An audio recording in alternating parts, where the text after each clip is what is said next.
Hello guys, once again it's Matt and today we have another video. Thank you all the members, all the patrons, make sure to subscribe and let's get into it guys. And we are flying out the F-15A for the US over here a little bit to talk a little bit about the performance of the Eagle. A lot of people in the community are kind of divided, to be honest. There is a lot of talks about how the F-15 is a bad aircraft, or not even bad. It's not a bad aircraft obviously, but an aircraft that shouldn't be, you know, considered a top dog of the game. And a lot of people say that it's already enough and it's already an amazing aircraft. So let's talk a little bit about the performance.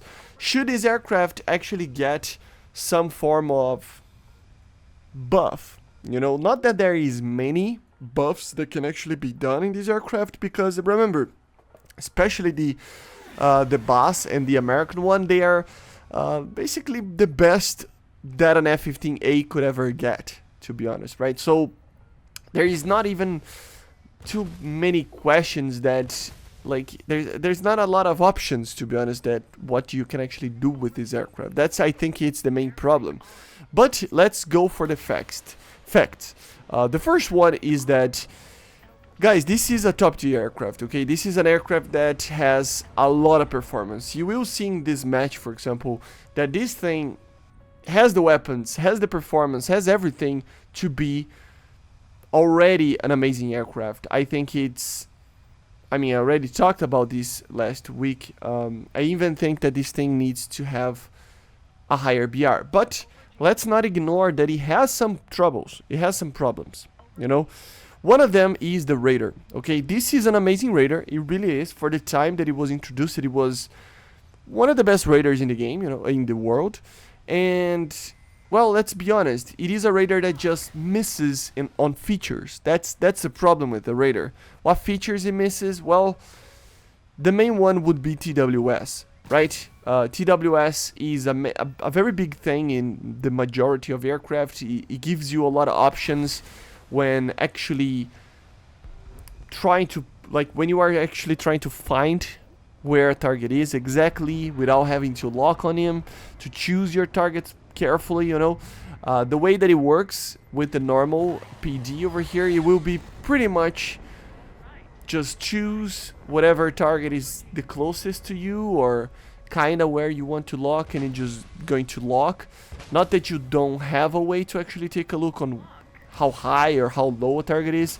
It's just that you have to pay more attention and waste more time than a TWS would, because if you soft lock somebody with TWS, it will already show on your game HUD where the target is. So it's a little bit quicker to choose a target and fire on the target using the radar in a BVR kind of setting. Of course, up close it doesn't change much.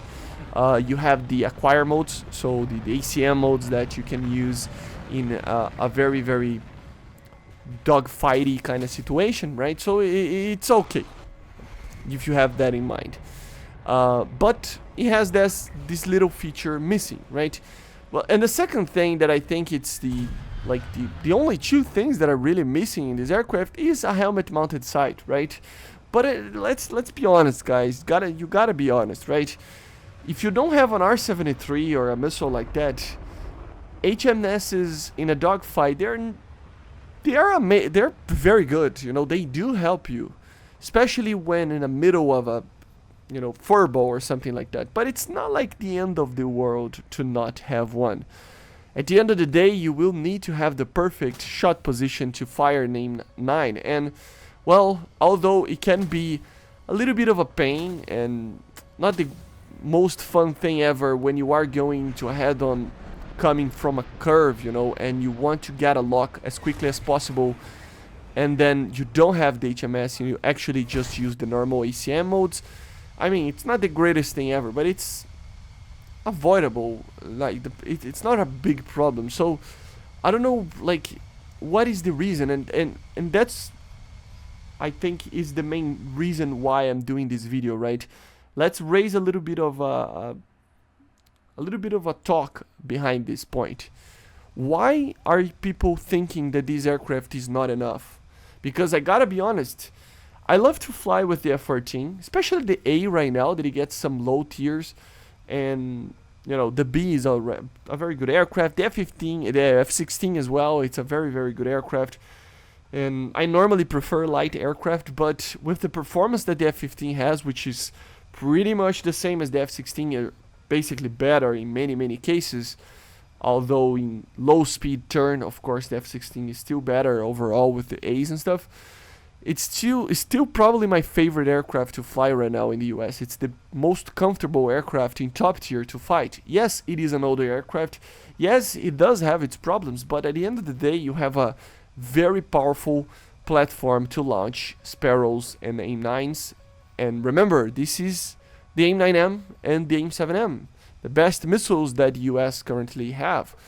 Yes, there are some certain things that I think we should have. I think the only real upgrade that we should receive is maybe having the Sparrow MH or something like that, the Sparrows that have the data links, to be able to actually have a longer range of just being able to fire against a target. And it would help a lot with accuracy when targets are flying away from you, for example, because then you would use the mothership's radar to actually update the location of the target. So, for example, when a target is like, this is a perfect example. See, the missile was going to the target, but he just turned around and went away, which means that the Sparrow just lost its ability, because of the Doppler effect and stuff, to actually find the radiation coming from the target, which means that the missile went ballistic, even though I had a lock.